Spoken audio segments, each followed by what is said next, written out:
नमस्कार साथियों, गुरुकुल क्लासेज में एक बार फिर से आपका स्वागत है। मैं सुमेर गुजरा। आज हम जनरल साइंस के एक नए टॉपिक पर चर्चा करते हैं। इससे पहले हमने जनरल साइंस के टॉपिक फोर्स को पढ़ा, हमने बल के बाद में हमने कार्य, ऊर्जा और शक्ति, इस पर चर्चा की। आज हमारा टॉपिक है, नया टॉपिक है प्रकाश पर चर्चा करते हैं।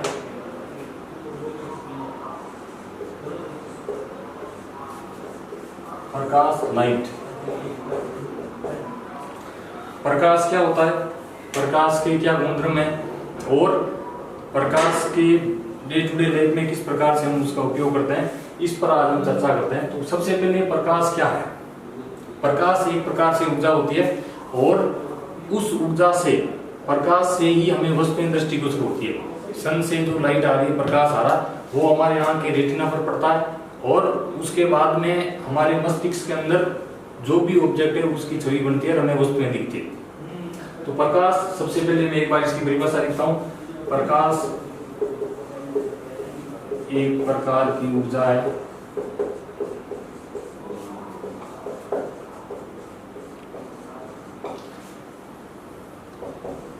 जिसके कारण हमें वस्तुएं दृष्टिगोचर होती है।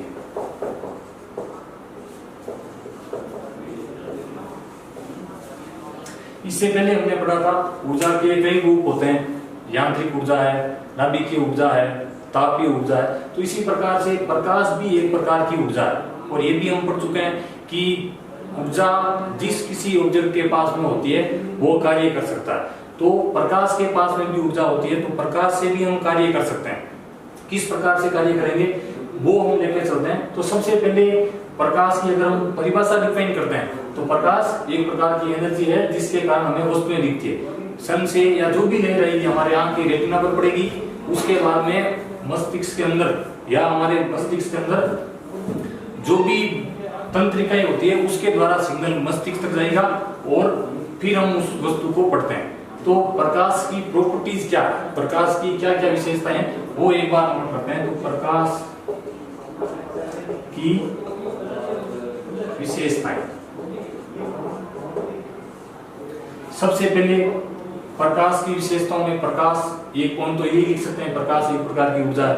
उसके बाद में दूसरा, प्रकाश सरल रेखा में गमन करता है। सरल रेखा में गमन करता है, ये एक विशेषता होती है कि प्रकाश जब भी चलेगा तो उसकी जो डायरेक्शन होगी वो एक स्ट्रेट लाइन होगी, सरल रेखा में गति करेगा। उसके बाद में प्रकाश, दूसरी विशेषता, प्रकाश की जो चाल होती है, प्रकाश की चाल होती है वो निर्वात में सबसे ज्यादा कितनी, 3 × 10⁸ मीटर प्रति सेकेंड होती है। प्रकाश की चाल कितनी होती है, 3 × 10⁸ मीटर प्रति सेकेंड। मतलब 1 सेकेंड के अंदर प्रकाश इतने मीटर चल सकता है। इसको अगर हम दूसरे रूप में देखें, मीटर को अगर हम किलोमीटर में चेंज करें तो लगभग किलोमीटर में बदलने के लिए 1000 का भाग देंगे तो 3 × 10⁵ मतलब 3 लाख किलोमीटर प्रति सेकेंड। इतनी ज्यादा स्पीड होगी प्रकाश की, इतनी स्पीड से प्रकाश गति कर सकता है। और यही कारण है कि पृथ्वी और सूर्य, इनके बीच की दूरी कई करोड़ किलोमीटर है, उसके बावजूद भी पृथ्वी तक सूर्य का प्रकाश बहुत जल्द कुछ मिनटों के अंदर पहुंच जाता है। इसके बाद में तीसरी विशेषता, प्रकाश जो होता है, प्रकाश निर्वात में गति कर सकता है। इसके अलावा इस निर्वात में इसकी चाल होगी। अगली विशेषता है कि प्रकाश एक प्रकार से विद्युत चुंबकीय तरंगें होती है। प्रकाश जो है विद्युत चुंबकीय तरंगें, इलेक्ट्रोमैग्नेटिक वेव होती है। ये हम इससे पहले भी एक बार डिस्कस कर चुके हैं कि नेचर जो है, प्रकृति है, प्रकृति के अंदर दो प्रकार, प्रकृति जो है उसमें दो प्रकार की चीजें हैं। एक तो मेटेरियल, एक तो मैटर होता है द्रव्य, और दूसरा होता है रेडिएशन, विकिरण।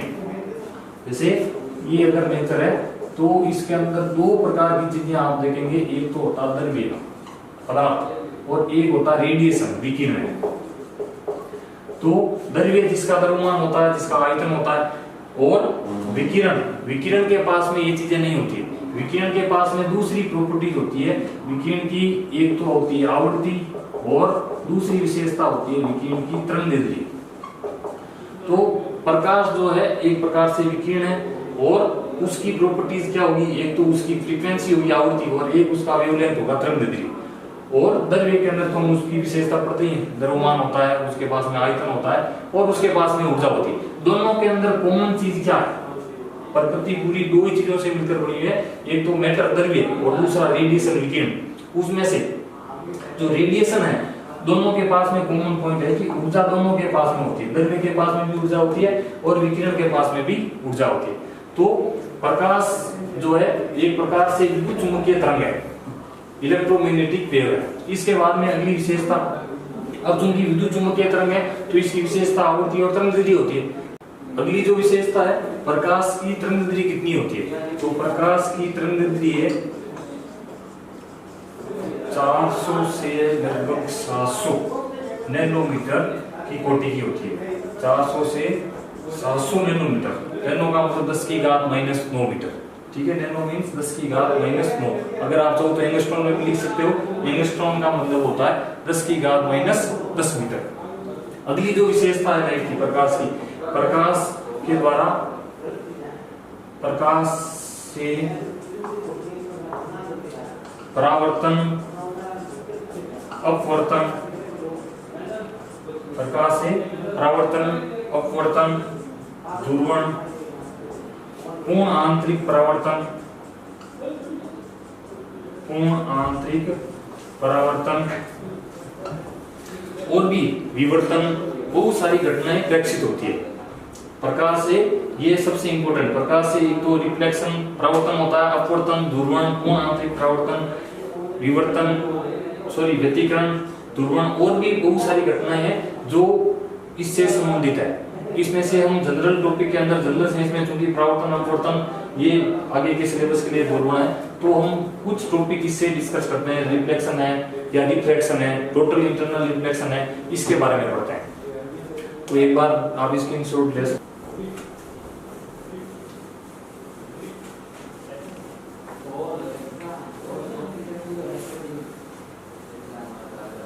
अब सबसे पहले हम प्रकाश के परावर्तन को पढ़ते हैं। प्रकाश का परावर्तन क्या होता है, प्रकाश का परावर्तन, रिफ्लेक्शन ऑफ लाइट। प्रकाश का परावर्तन किसे कहते हैं, इससे पहले आपको यह समझना है कि जब भी प्रकाश, जब भी किसी पृष्ठ पर पड़ता है तो उस पृष्ठ की प्रकृति दो प्रकार से हम डिफाइन करते हैं। एक तो होता है समतल पृष्ठ। समतल पृष्ठ मतलब यदि समांतर विकिरणें आ रही है तो उस पृष्ठ से टकराने के बाद में भी वो अगर समांतर रहती है तो इस प्रकार के पृष्ठ को बोलेंगे हम समतल पृष्ठ, प्लेन सरफेस।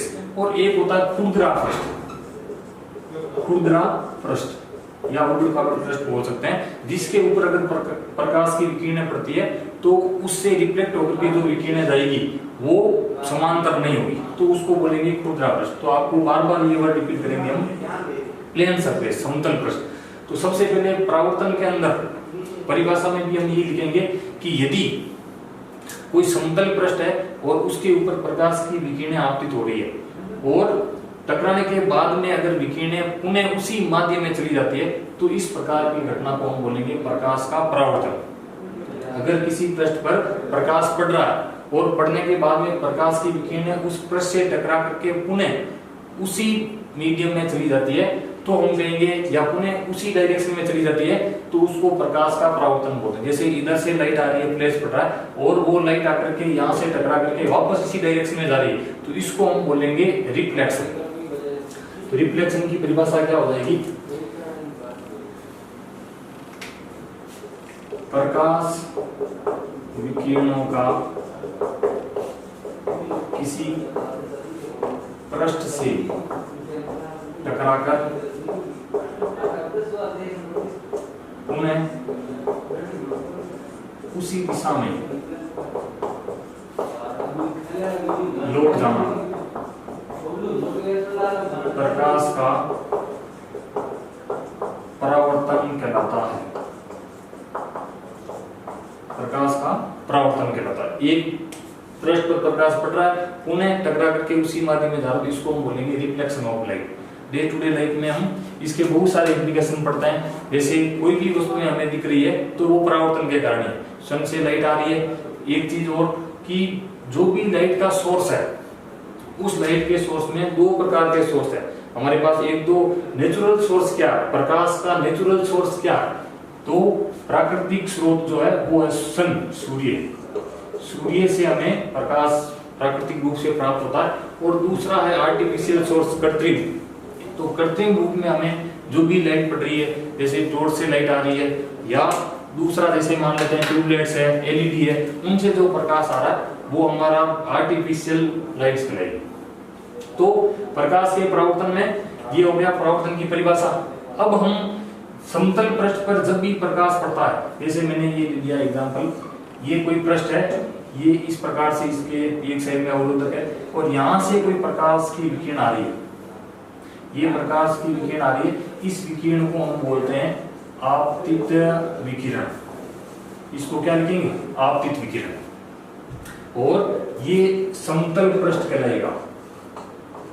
ये पृष्ठ कैसा कहलाएगा, प्लेन सरफेस, समतल पृष्ठ।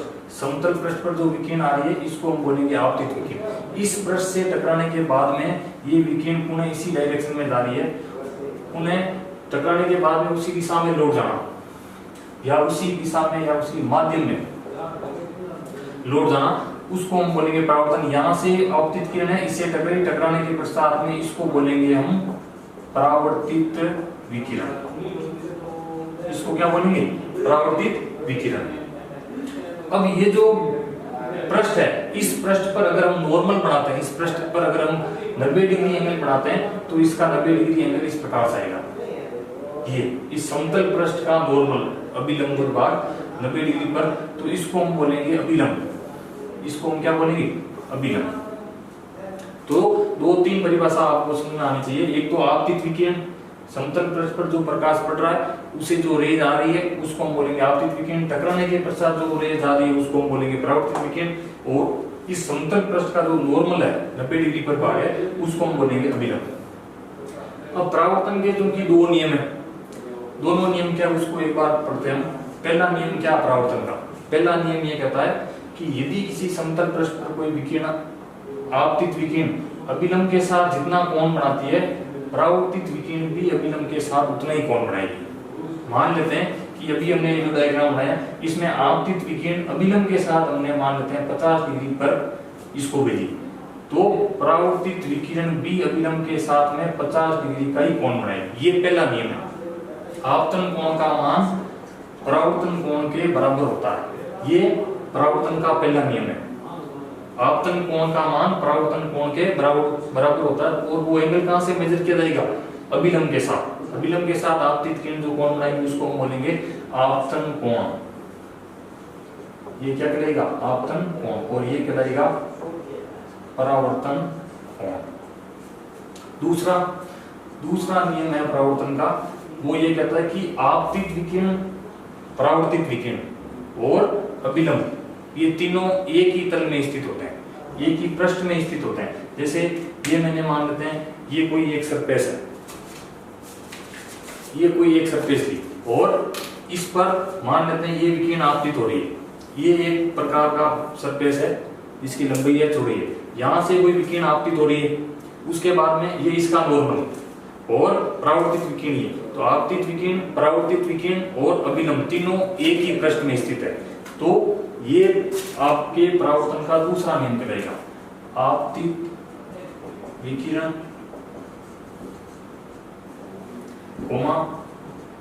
परावर्तित विकिरण और अभिलंब तीनों एक ही तल में होते हैं, एक ही तल में होते हैं। ये आपके परावर्तन का दूसरा नियम हो गया। एक बार आप इसका स्क्रीनशॉट लो। चलो स्क्रीनशॉट लेने पे एक बार इसको साफ करते हैं। अब अगला जो टॉपिक है हमारा, अगला जो पॉइंट है इसी लाइट से संबंधित, वो है प्रकाश का अपवर्तन, रिफ्रैक्शन ऑफ लाइट। प्रकाश का परावर्तन इसको बोलते हैं रिफ्लेक्शन ऑफ लाइट, और अगला है अपवर्तन, प्रकाश का अपवर्तन, रिफ्रैक्शन ऑफ लाइट।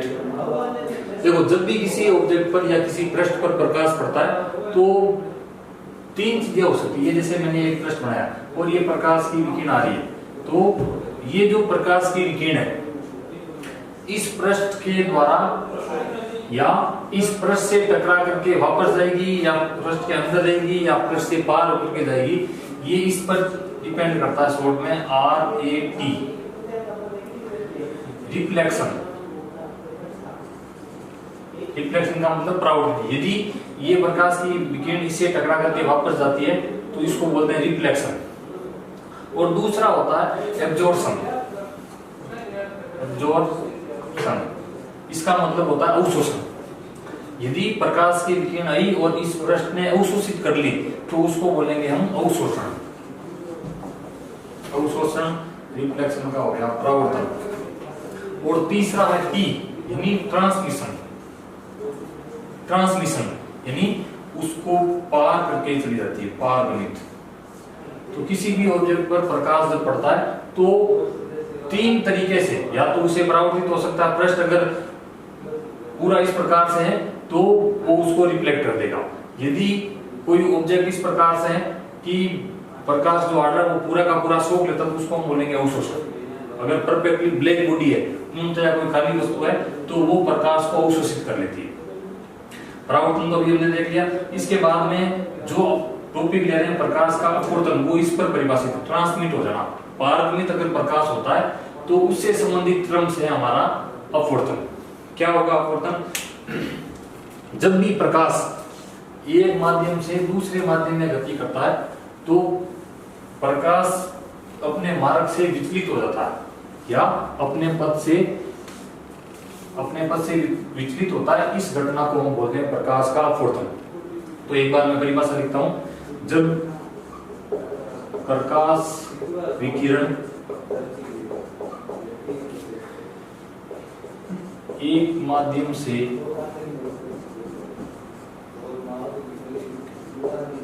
दूसरे माध्यम में गमन करती है तो अपने मूल पथ से विचलित हो जाती है। मूल पथ से विचलित हो जाती है। इस घटना को प्रकाश का अपवर्तन कहते हैं। प्रकाश का अपवर्तन कहते हैं। जब भी प्रकाश की विकिरण एक माध्यम से दूसरे माध्यम में जाएगी तब जो रियल पाथ है उसका, रियल में जिस मार्ग से वो चल रही है उससे थोड़ा सा हटके चलती है।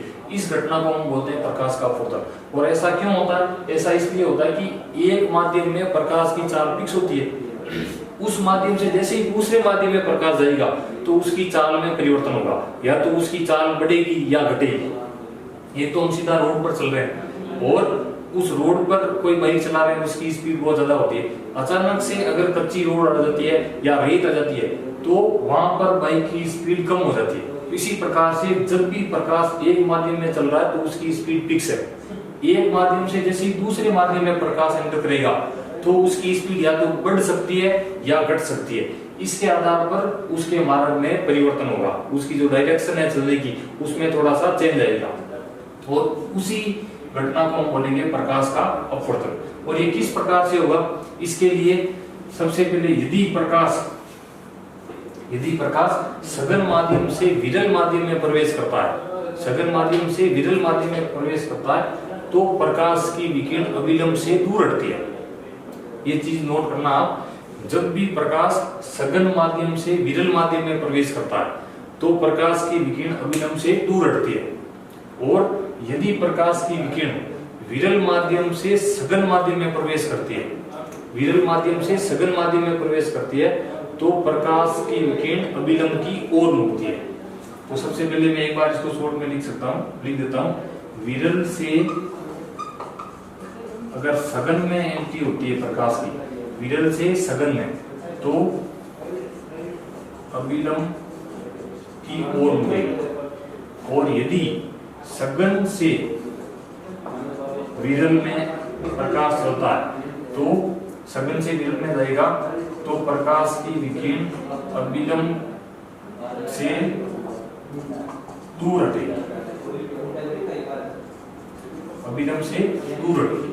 ये किस प्रकार से होगा, एक बार हम इसका डायग्राम से समझते हैं कि किस प्रकार से सघन और विरल क्या है, और सघन और विरल को हम किस प्रकार से परिभाषित करेंगे, किस मीडियम को सघन कहेंगे, किस मीडियम को विरल कहेंगे, उसके लिए। तो एक बार सबसे पहले सघन और विरल को परिभाषित करते हैं। सघन और विरल एक्चुअल में डिफाइन होता है कि मीडियम्स के पार्टिकल्स किस प्रकार से हैं। अगर मीडियम के पार्टिकल्स पास में दूसरे की तुलना में, तो उसको हम बोलेंगे सघन। और यदि माध्यम के कण दूर दूर है तो उस माध्यम को हम बोलेंगे विरल। जैसे एग्जांपल लेते हैं, एक तो हवा और दूसरा है कांच। इसमें हम जानते हैं कि इसके पार्टिकल्स जो है इसकी तुलना में ज्यादा पास में होते हैं, इसलिए ये तो कहलाएगा सघन और ये कहलाएगा विरल। इसी प्रकार से दूसरा एग्जांपल ले सकते हैं। अगर मैं मान लेते हैं इसकी जगह कांच की जगह कोई लकड़ी ले ली और इसकी जगह पर मान लेते हैं पानी ले लिया, तो इसमें किस पर परिभाषित होगा, या दोनों ही लिक्विड ले लिया, एक तो मैंने ले लिया मान लेते हैं केरोसिन, दूसरा ले लिया मैंने जल, तो इन दोनों में किसके पार्टिकल्स नजदीक है किसके दूर है ये कहना मुश्किल है, केरोसिन और जल में। तो इसके लिए फिजिक्स में एक टर्म्स है अपवर्तनांक, उससे परिभाषित होगा कि प्रकाश जो है वो प्रकाश में सघन माध्यम कौन सा होगा, विरल माध्यम कौन सा होगा। तो एक बार अपवर्तनांक को पढ़ते हैं। अपवर्तनांक क्या होता है?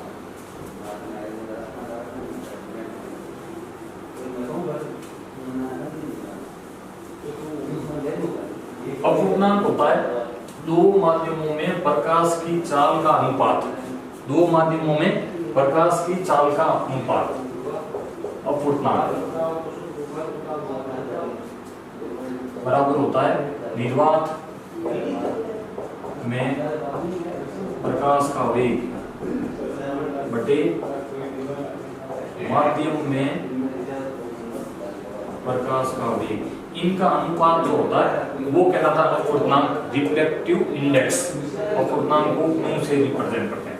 तो ये वैल्यू जिस माध्यम की ज्यादा होगी वो उतने ही सघन है, और जिस माध्यम की कम होगी उसके सापेक्ष वो विरल माध्यम कहलाएगा। अपवर्तनांक जिस माध्यम में निर्वात में प्रकाश का वेग और माध्यम में प्रकाश के वेग का अनुपात कहलाएगा। जैसे अगर मीडियम में जिस माध्यम में प्रकाश का वेग कम होगा उसका अपवर्तनांक अधिक होगा, अपवर्तनांक अधिक होगा इसका मतलब वो माध्यम के साथ सघन। जैसे हवा और कांच भी हमने एग्जांपल लिया था, हवा और कांच, उसमें कांच के पार्टिकल्स पास में होते हैं, इसलिए कांच में प्रकाश का वेग कम होगा और वेग कम होगा तो अपवर्तनांक अधिक होगा। अपवर्तनांक अधिक है इसीलिए इसको हम बोलेंगे सघन माध्यम, इसलिए इसको क्या बोलेंगे, सघन माध्यम।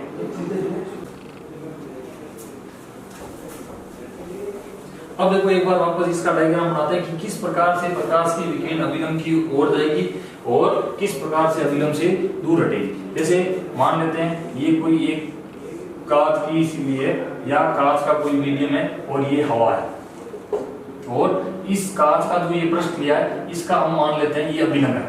अभिलंब का मतलब इससे लंबवत नॉर्मल, इससे 90 डिग्री पर हमने एक लाइन बनाई है, वो इसका नॉर्मल कहलाएगा। यहां से कोई प्रकाश की विकिरण आ रही है, इस विकिरण को हम बोलते हैं आपतित विकिरण। क्या बोलेंगे, आपतित विकिरण। और ये चूंकि कांच है, ये क्या है, कांच, और ये क्या है, हवा।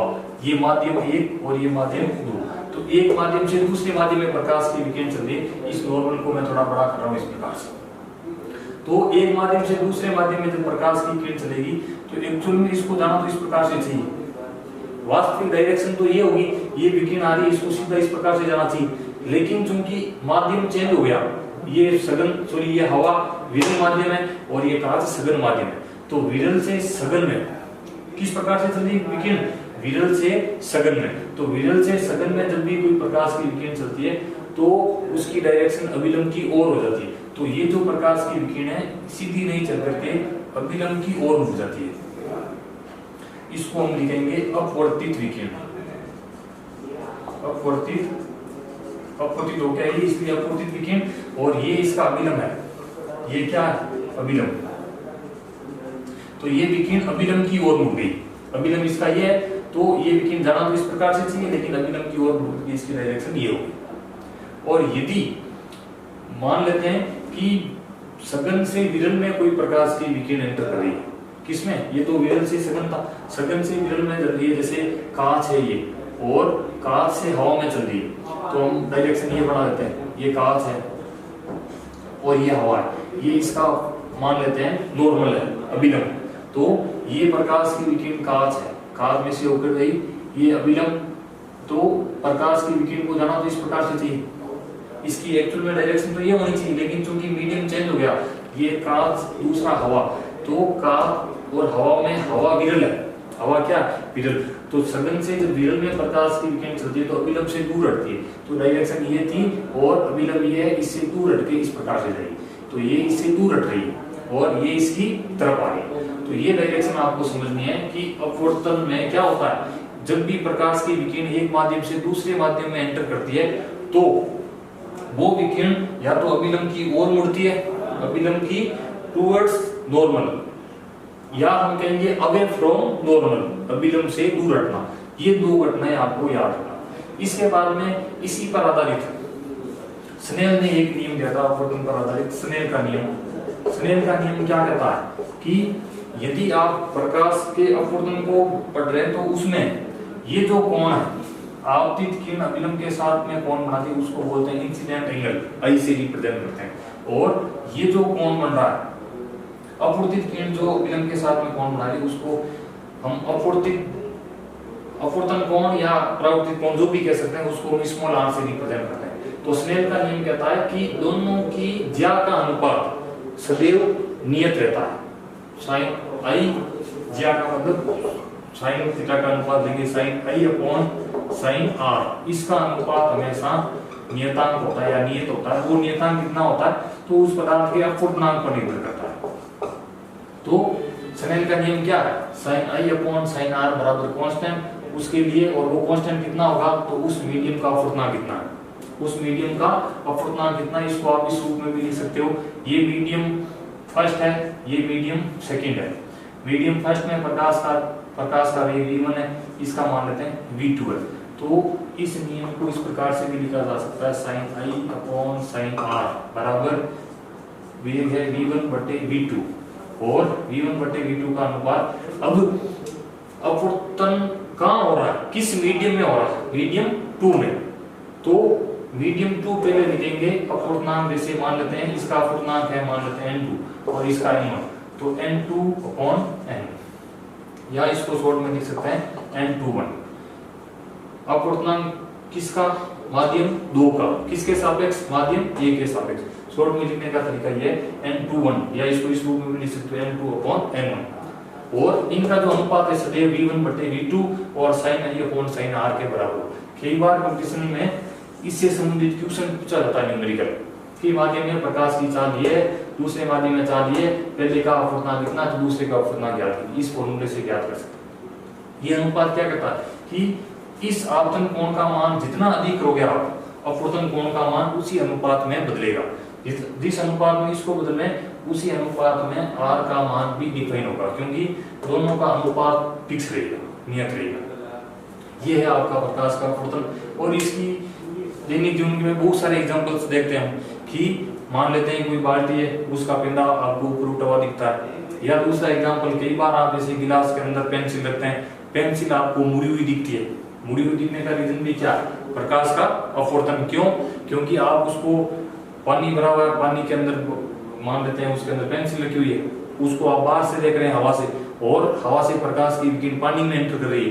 तो हवा विरल है, पानी सघन है, तो विरल से सघन में अगर कोई प्रकाश की विकिरण चलती है तो इसका मतलब वो अभिलंब की ओर मुड़ती है, जिसके कारण वो कुछ ऊपर उठा हुआ दिखता है, मुड़ी हुई दिखती है। ये इसके एग्जांपल है। इसके बाद में इसी से संबंधित रिलेटेड एक तीसरी टर्म्स है प्रकाश का पूर्ण आंतरिक परावर्तन। तो इसके बाद में हम टॉपिक लेते हैं नेक्स्ट पॉइंट इसका, प्रकाश का पूर्ण आंतरिक परावर्तन।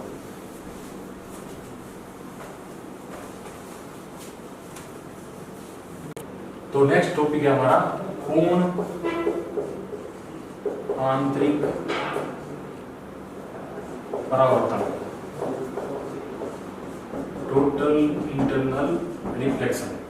पूर्ण आंतरिक परावर्तन क्या होता है, इसी से रिलेटेड टर्म्स है कि जब भी, जैसे मान लेते हैं मैं एक पृष्ठ बना रहा हूँ इस प्रकार से, ये कोई एक समतल पृष्ठ है और इसके नॉर्मल बना रहा हूँ, ये मान लेते हैं ये इसका नॉर्मल है, ये नॉर्मल मैंने यहाँ बना दिया, एक नॉर्मल यहाँ बना दिया, एक नॉर्मल यहाँ बना दिया। सबसे पहले क्या होगा कि मान लेते हैं हमने किसी एंगल से एक प्रकाश की विकिरण इसमें से यहाँ तक गुजारी।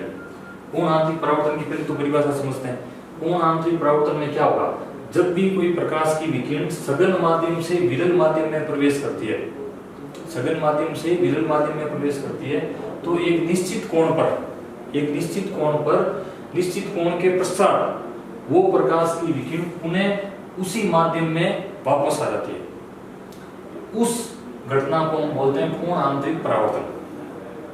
कोई भी प्रकाश की विकिरण अगर हम किसी एंगल से गुजारते हैं तो सघन से विरल में अगर जाएगा प्रकाश तो क्या होगा, अभिलंब से दूर हटेगा। एक स्थिति आएगी कि अभिलंब से दूर हटते हटते वो 90 डिग्री हो जाएगी, और उसके बाद में भी अगर हम आपतन कोण के मान को चेंज करते हैं तो वो प्रकाश की विकिरण वापस उसी माध्यम में आ जाएगी। इस घटना को हम बोलते हैं पूर्ण आंतरिक परावर्तन। लेकिन सबसे पहले इसकी शर्त क्या है, प्रकाश की विकिरण सघन माध्यम से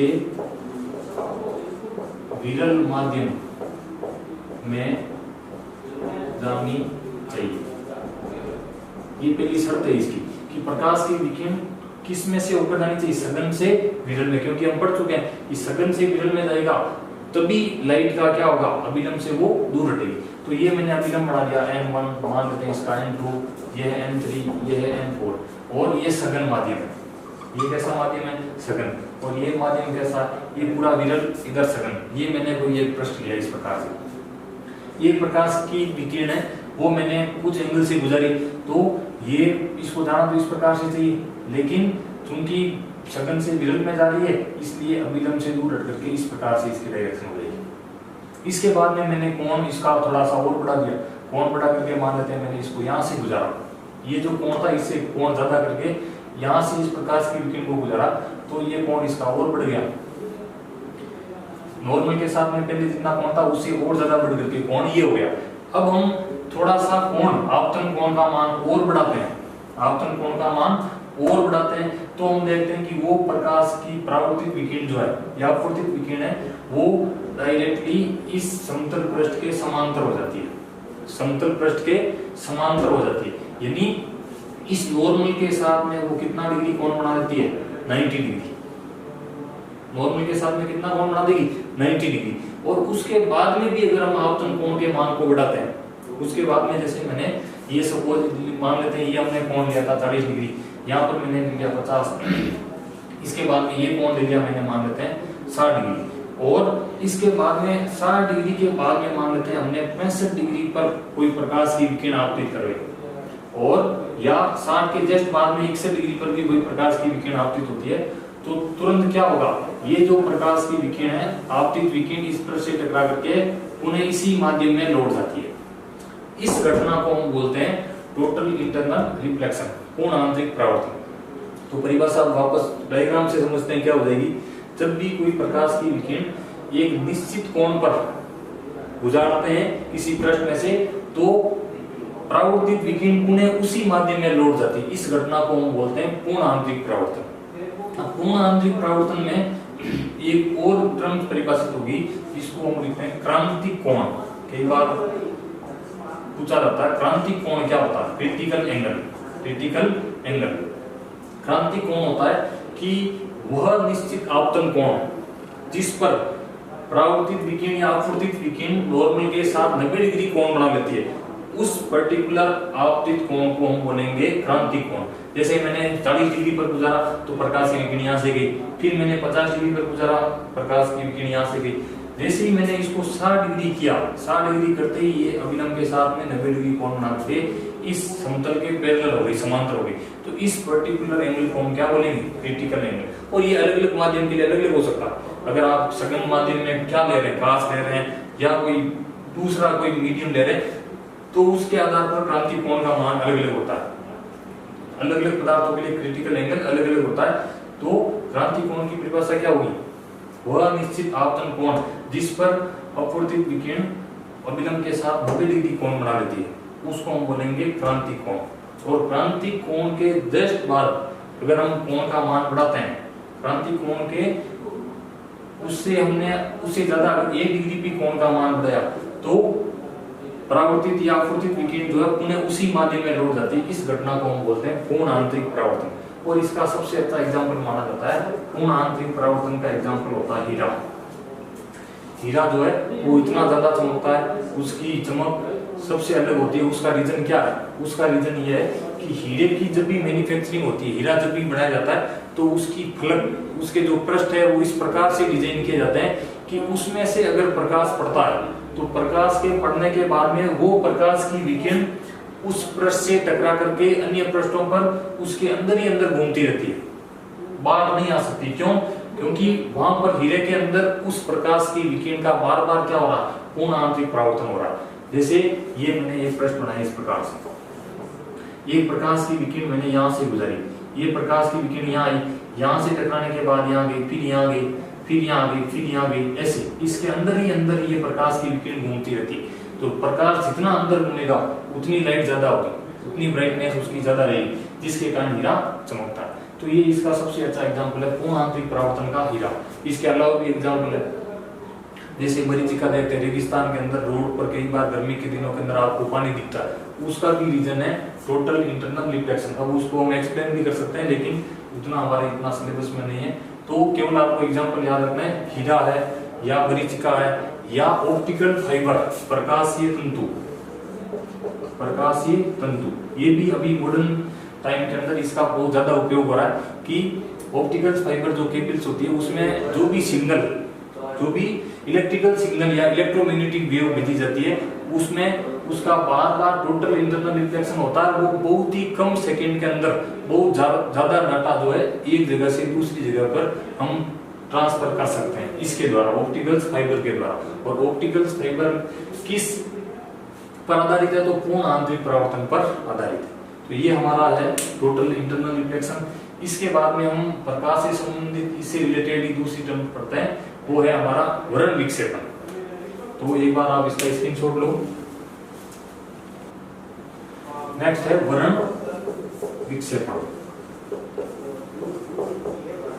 वर्ण विक्षेपण क्या होता है, जो सन से लाइट आ रही, श्वेत प्रकाश जो आ रहा है, उसके अंदर श्वेत प्रकाश में क्या होगा, सूर्य से जो प्रकाश है, सूर्य का प्रकाश, उसको हम श्वेत प्रकाश बोलते हैं, उसके अंदर सब कलर मिक्स होते हैं, श्वेत प्रकाश। उस श्वेत प्रकाश को अगर हम किसी प्रिज्म से गुजारते हैं, तो प्रिज्म से निर्गत जो प्रकाश होगा वो अलग अलग रंगों में बिखर जाता है। उसके अंदर 7 रंग होते हैं और उन 7 को संयुक्त रूप से हम श्वेत लाइट बोलते हैं, व्हाइट लाइट। अब यदि उसको किसी प्रिज्म से गुजारते हैं, जैसे हमने ये प्रिज्म का एक पृष्ठ लिया इस प्रकार से, और यहाँ से श्वेत प्रकाश आ रहा है, ये श्वेत प्रकाश जो कि दृश्य प्रकाश है। दृश्य प्रकाश जो है ये भी हमारे नेचर के अंदर, प्रकृति में जो लाइट का स्पेक्ट्रम बना हुआ है, उसमें दृश्य प्रकाश की रेंज जो भी हमने लिखी थी वो फिक्स है उतनी, उससे ज्यादा ताकत या उससे कम ताकत का प्रकाश हमारी आंख सेंस नहीं कर सकती। उससे ज्यादा अगर है जैसे, तो उसको भी हम हमारी आंखों से नहीं देख सकते। उससे कम आवृत्ति या उससे कम तरंगदैर्घ्य का प्रकाश है, उसको भी हम हमारी आंखों से नहीं देख सकते। जैसे मान लेते हैं रिमोट से निकलने वाली विकिरण है, या टीवी सिग्नल है, या फोन के सिग्नल है, उनको हमारी आंख रीड नहीं कर सकती, ऐसा हमारे पास कोई सेंसर नहीं। तो श्वेत प्रकाश जब भी किसी प्रिज्म के पृष्ठ से टकराएगा, तो उससे निर्गत प्रकाश जो है वो अलग अलग रंगों में बिखर जाता है। इस घटना को हम बोलते हैं प्रकाश का वर्ण विक्षेपण। श्वेत प्रकाश का प्रिज्म के पृष्ठ से टकराकर अलग अलग रंगों में फैलना प्रकाश का वर्ण विक्षेपण कहलाता है।